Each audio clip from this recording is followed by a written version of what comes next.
Assalamualaikum warahmatullahi wabarakatuh. Bertemu lagi dengan saya dalam mengaji falsafah. Pada pertemuan yang keempat kali ini, kita di sini nanti akan membahas falsafah itu merupakan sebuah bagian yang tidak mungkin terlepaskan oleh setiap individu manusia. Jadi falsafah itu merupakan bagian intisari daripada manusia itu. Jadi bagian intisari daripada manusia katakanlah itu ada dua unsur. Yang pertama adalah unsur hayawan, yang kedua adalah bagian natik. Natik itu artinya sesuatu yang berpikir atau mempunyai kemampuan untuk berfilsafat. Karena pada pelajaran yang telah lalu kita telah menjelaskan bahwa falsafah itu sendiri itu adalah kemampuan berpikir atau orientasinya itu adalah berpikir yang secara bebas. Agar apa? Berpikir secara bebas, agar manusia-manusia itu terbebas daripada unsur-unsur dogmatisme. Dogmatisme ini bisa dalam hal-hal yang di situ berbau agama dan juga dalam hal-hal yang di situ warisan-warisan keilmuan yang kita dapat dari orang-orang terdahulu. Jadi adanya ilmu falsafah itu mendorong untuk terjadinya suatu inovasi. Jadi mendorong manusia itu untuk selalu berinovasi. Dan ini ada pada jati diri setiap manusia. Karena ulama bersepakat bahwa takrif atau bahwa pengertian daripada manusia itu sendiri adalah al-hayawan an-natik. Pada zaman dulu ini Plato mengatakan bahwa kebanyakan manusia itu mengatakan bahwa falsafah itu adalah adimun naf'i atau tidak mempunyai manfaat. Ini zaman dulu. Mereka mengatakan bahwa falsafah itu adalah adimun naf'i. Kenapa sih mereka bisa mengatakan seperti itu? Mereka menganggapnya atau mungkin mereka melihat sebagian daripada oknum-oknum filsafat yang di situ menyalahgunakan ilmunya. Jadi adanya ucapan Plato ini tidak bersumber daripada ruang hampa atau suatu yang kosong tanpa sebab. Karena kita tahu bahwa Plato itu hidup pada masa zamannya orang-orang Sophastoiin atau yang kita kenal dengan orang-orang yang suka membuat gaduh, merusak pemikiran, merusak moral, dan merusak undang-undang dari negara Yunani kala itu. Jadi mereka menganggap bahwa falsafah itu nanti hasilnya itu akan merusak seperti yang digambarkan oleh para Sophastoiin. Makanya kebanyakan orang mengatakan bahwa falsafah itu adalah adimun naf'i. Ini. Jadi rusaknya falsafah yang pada zaman dahulu pada kacamatanya orang-orang awam itu adalah karena ada beberapa oknum, ya. Oknum yang merusak dari dalam. Seperti itu. Nah, terus pada masa sekarang itu bagaimana? Pada masa sekarang saya kira itu pun terjadi hal yang sama, yaitu ada beberapa daripada tokoh-tokoh filsafat mungkin yang menurut sebagian daripada orang-orang itu merupakan orang yang melenceng, orang yang terlalu jauh daripada kebenaran. Katakanlah mungkin dia mengatakan sesuatu hal yang merusak kesakralan suatu agama, untuk merusak kesakralan kitab suci dan lain-lain, itu biasanya orang-orang akan menyebutnya, oh ini jurusan filsafat ini adalah orang filosof inilah, ini filosof berarti semuanya seperti ini. Nah, seperti itu. Apakah demikian? Apakah demikian? Ternyata tidak, ya.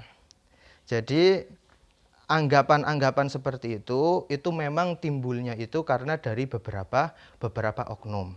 Karena sejatinya filosof yang hak, terlebih adalah filosof muslim, itu adalah selalu bertendensikan kepada Al-Quran dan juga kepada hadis.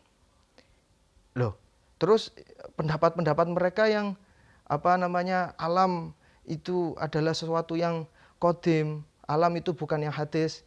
Nah, itu yang pertama, ya, jawabannya yang pertama adalah satu, itu bukan pendapat mayoritas filosof muslim. Yang kedua, apabila mereka ada beberapa oknum yang mengatakan seperti itu mereka mempunyai tendensi daripada Al-Quran. Ini sebenarnya kalau kita jabarkan itu nanti akan sangat panjang sekali. Mereka mempunyai, yang mengatakan itu adalah mereka mempunyai dalilnya, baik daripada dalil nakli maupun dalil akli itu sendiri. Yang jelas mereka semua itu mengimani bahwa walaupun alam itu kodim, menurut mereka kodimnya ini adalah tetap diciptakan oleh Allah Subhanahu wa Ta'ala. Jadi tiada hal apapun di dunia ini yang tidak diciptakan oleh Allah Subhanahu wa Ta'ala. Itu keyakinan menurut mereka. Jadi pencipta itu tetap adalah satu. Artinya para filosof itu mempunyai tendensi masing-masing dari apa yang dikatakannya. Filosof di sini yang saya maksudkan adalah filosof atau para filosof yang hak atau yang benar. Nah, walaupun seperti ini kenyataannya ya, akan tetapi banyak orang-orang yang menuduh bahwa filsafat itu merusak. Ya. Filsafat itu merusak, bisa merusak agama, bisa merusak tata negara, bisa merusak kehidupan. Ada yang bilang seperti itu. Nah, di satu sisi lagi, filsafat itu dianggap sebagian orang itu adalah sesuatu yang sangat rumit. Mereka menggambarkannya para filosof ya, itu bagaikan orang yang hidup di dalam gua, hidup di bintang yang sangat jauh, yang tidak mengetahui ahwal kejadian di dunia ini. Mereka menganggapnya seperti itu. Nah, apakah demikian? Apakah demikian adanya? Nanti kita akan jawab dalam buku ini, dalam kitab ini, Tamhidil Falsafah karya Dr. Mahmud Hamdi Zakzuk.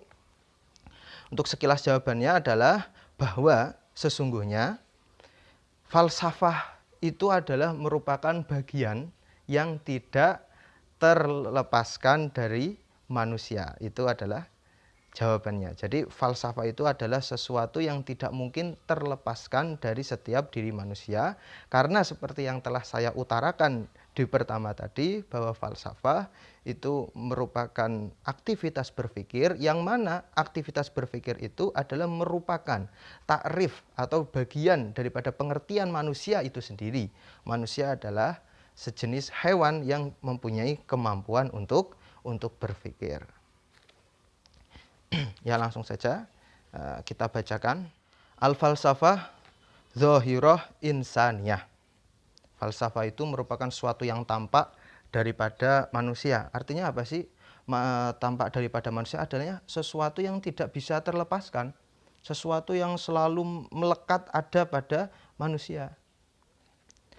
Oke, walasna nurid huna ibtidaan an nudafi'a anil falsafah awit al-fasul.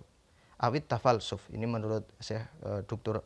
Mahmud Hamdi Zakzuk mengatakan, aku di sini tuh nggak ingin membela falsafah dan membela tafalsuf. Akan tetapi walakin nana nurid an nakshifa an hakikatin yaghfulu anha al-kasirun. Akan tapi saya akan mengungkap sebuah hakikat yang di situ seringkali dilupakan oleh kebanyakan orang. Fat tafkir al-falsafi laisa kama yatasawwaru al-ba'du ihtikaron lil falasifah aw lil mustaghilina bil falsafah. Nah, ini masih menurut Dr. Mahmud Hamdi Zakzuk, bahwa berpikir secara filosofis itu bukan merupakan sesuatu yang terbatas kepada para filosof dan juga orang yang bergelut dalam bidang falsafah, seperti yang dibayangkan oleh sebagian orang.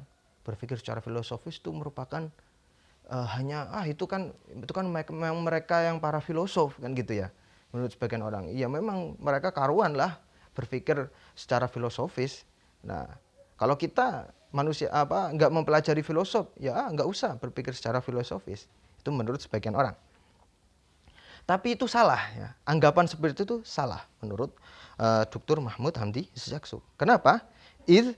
Innal insan ka insanin yatamayyazu an ghairihi minal kainat bi'aqlin wahabahullahu iyyahu liyufakkira bihi.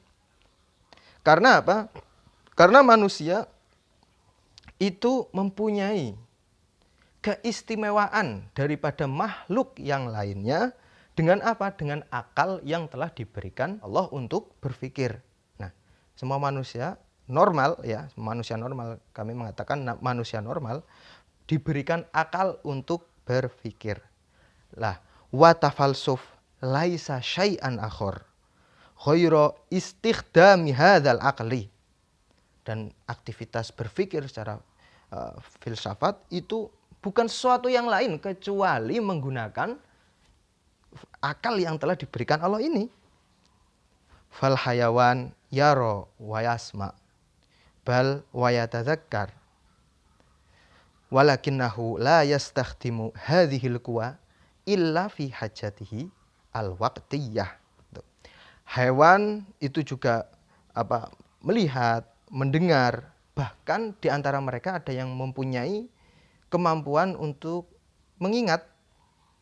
Akan tetapi mereka tidak menggunakan kekuatan akal. Amal insan fayaro zawahirul kaun ala ikhtilafi anwa'iha fayatasawwaruha wa yakunu lahu fiha ra'yun summa yajtahidu fi ta'arrufi ilaliha wa alaqati haqa'iqil kaun bidzawahirihi. Jadi ketika manusia melihat kejadian yang ada pada alam semesta ini, itu mereka berpikir, apa sih yang menyebabkan ini terjadi? Katakanlah ketika dulu pada era-era pertama, para filosof Yunani itu mencari tahu apa sih unsur asli yang menjadi pokok dari terciptanya seluruh benda di alam semesta ini. Nanti ada yang mengatakan unsur pokoknya itu adalah air, ada yang mengatakan unsur pokoknya itu adalah api, ada yang mengatakan unsur pokoknya adalah gabungan daripada air dan api, ada yang mengatakan unsur pokoknya adalah udara. Nanti ada lagi yang mengatakan unsur pokoknya bukan itu semua, akan tetapi yang dinamakan sebagai zat yang terkecil atau yang kita kenal sebagai sekarang atom atau nanoatom atau apapun itu, yang zat terkecil yang kita ketahui sekarang, ada yang mengatakan seperti itu dan macam-macam. Karena mereka itu berusaha untuk menyingkap rahasia di balik alam semesta ini. Mereka itu ingin berusaha terlepas daripada doktrin-doktrin yang ada pada masa dahulu. Sebelum mereka kan mengatakan bahwa ini kerjaannya Aphrodite nih, ini kerjaannya Zeus, ini kerjaannya siapa, ini yang buat ini. Lah, mereka ingin melepaskan diri daripada warisan pemikiran-pemikiran dahulu. Mereka ingin berusaha melepas, berusaha berinovasi, berusaha memikirkan kejadian di alam raya ini untuk menyingkap rahasia-rahasia yang ada di dalamnya. Itu kemajuan sekali gitu ya. Wa hadza tariqu fahmi syai' fahman wadihan. Fa in fa'ala hadza qulna innahu yatafalsaf. Ketika ada seseorang yang mempunyai kemampuan seperti ini, kami mengatakan bahwa dia telah melakukan aktivitas berpikir secara filosofis. Wa ala dzalika fa innahu la yujadu fil ghalib insanun la yatafalsaf